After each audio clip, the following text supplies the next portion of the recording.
boys and girls. I'm the reading teacher. I have a Christmas story to read to you today that's full of suspense and adventure and miracles. After all, this is the season for miracles, isn't it? Today, the story I'm reading to you is called Red and Lulu. And if you were just looking at the front cover, who do you think Red and Lulu may be? What kind of characters do you think Red and Lulu might be? If you said you think they're birds, that was a really good guess, and you are right. And do you know what kind of birds these are? Can you recognize from these illustrations what kind of birds these are? They're cardinals. This is the male cardinal, and this is the female cardinal. I bet this is Red, and this is Lulu.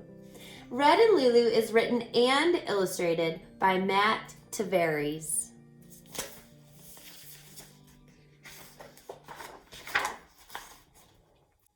In the front yard of a little house, on the branches of a mighty evergreen, there lived a happy pair of cardinals.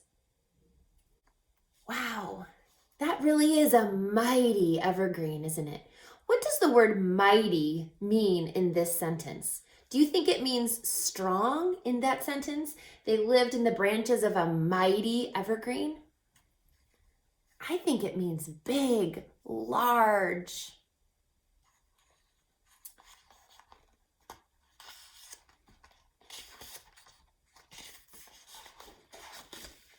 Red and Lulu by Matt Tavares. Does this town look like a town where you live? Do you think that Red and Lulu like the winter? They like snow? They must, right? Cardinals must like snow because they stay around in snowy places. We see cardinals outside our house all the time in the winter.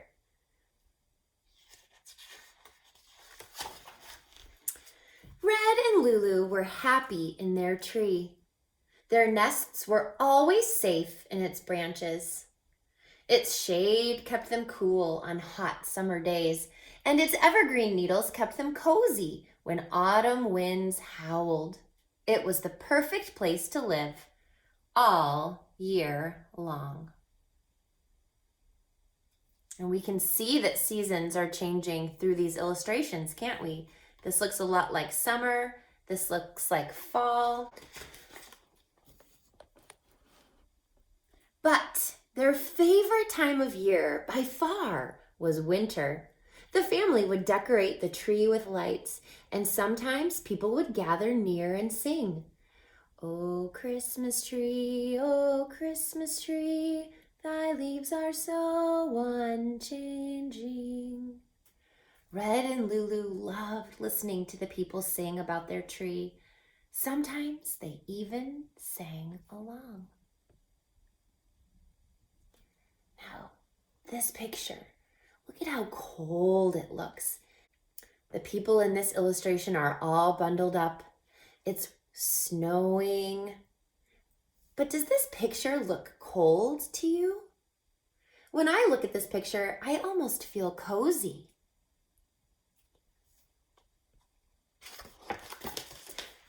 One chilly morning, just as the cold months were starting again, Red went out to find some breakfast. Lulu stayed behind, tucked in the branches of their tree. Anybody noticing these big trucks?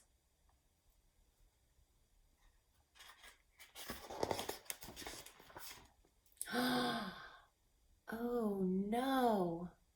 Now this page doesn't have any words, but look, you can see what they're doing. These men are tying the branches up, and they're tying their ropes to their tree. Lulu quickly hides inside her tree, and look what happens.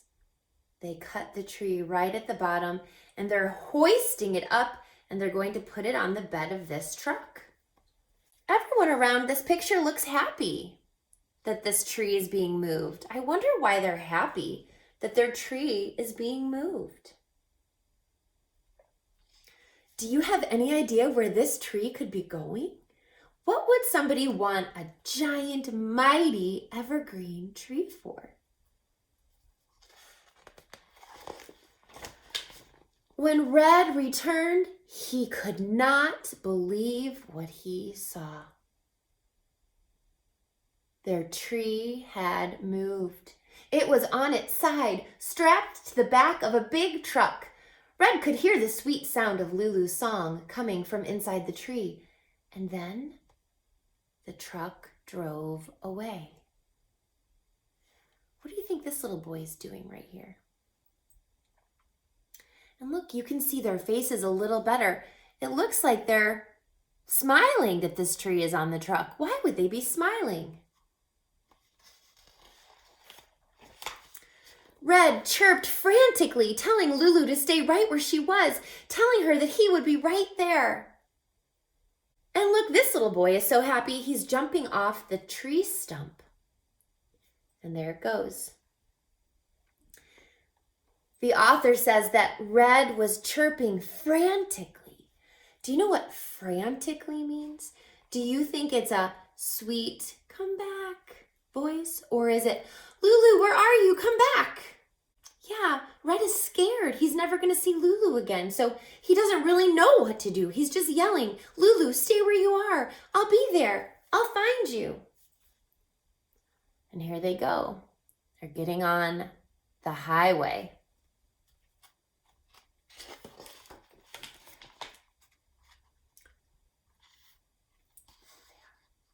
And here's Red. He's following them. Red flew as hard as he could for as long as he could, but the truck was just too fast. Before long, Red lost sight of the tree. Still, he kept flying, trying to catch up. Soon he found himself in a strange place, unlike any he'd ever seen. Now this doesn't look anything like where Red lived, does it? Look at, he's staring at big buildings, lots of concrete. He traveled to a city. Can you think of what city they traveled to? Here's some clues. There's a lion statue, lots of pigeons. And look at these lights. This must be Times Square. Any guesses? For days, Red searched everywhere. He was tired and hungry. He wondered if he would ever see Lulu again.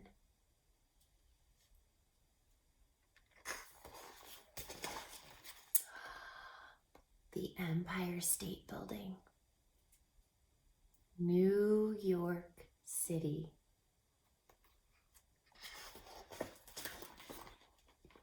The snow reminded him of Lulu. He missed her so much.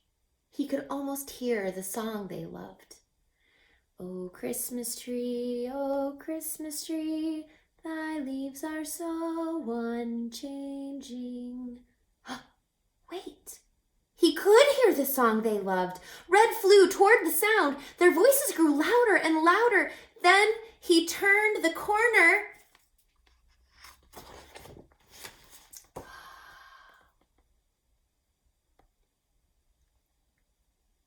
Red chirped with glee and soared over the singing crowd.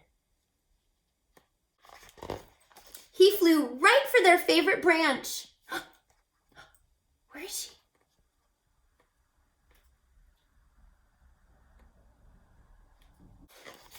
Lulu!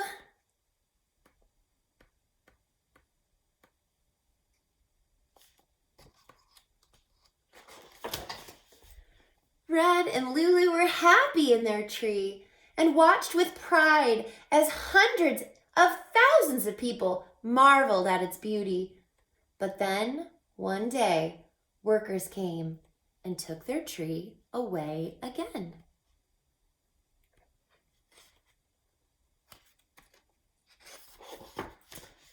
This time, Red and Lulu stayed. Do you notice anything in that nest? They found a new place to make a home, in a park surrounded by trees and grass and lots of friends.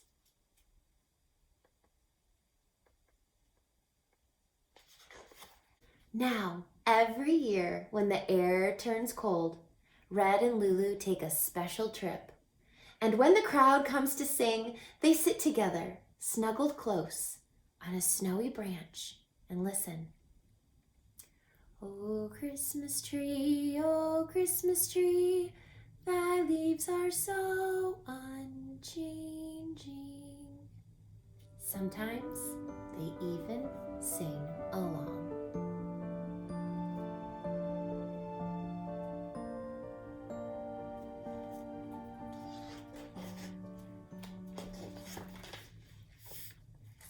And there is the tree.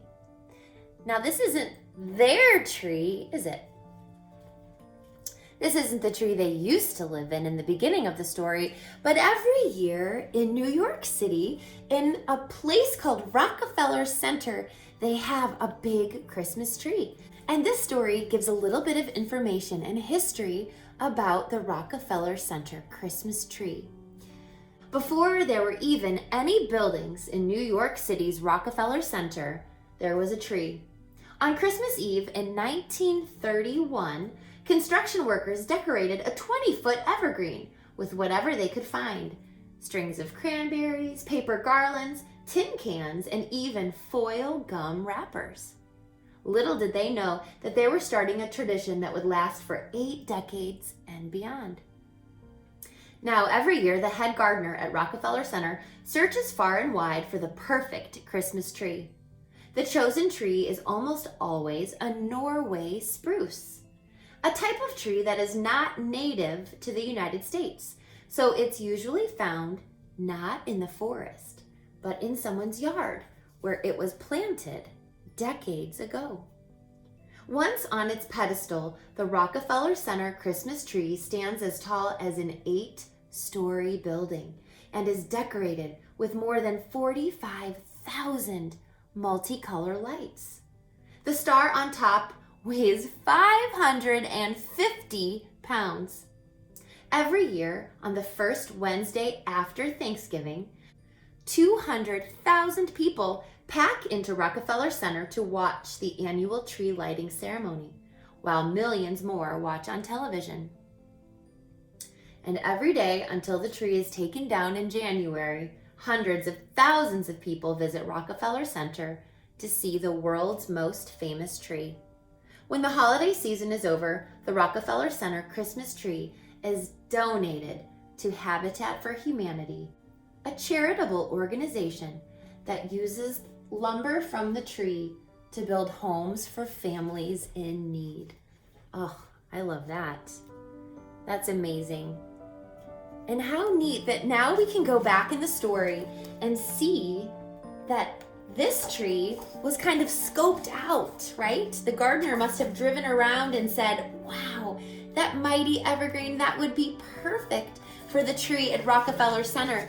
And that's why the people are really happy about it, right? Because they know that it's going to be a famous tree. They know that it's going to a place where thousands and thousands of people can enjoy it. And I want to show you what's really neat on the very last page. Look at this. The same family's yard where Red and Lulu used to live. See if you can tell what they did here. Did you notice that they planted a new tree? I love this story of Red and Lulu. It's suspenseful because you don't know, is Red going to be able to find Lulu? It's a story of a Christmas miracle, isn't it? Go check this book out at the library, friends.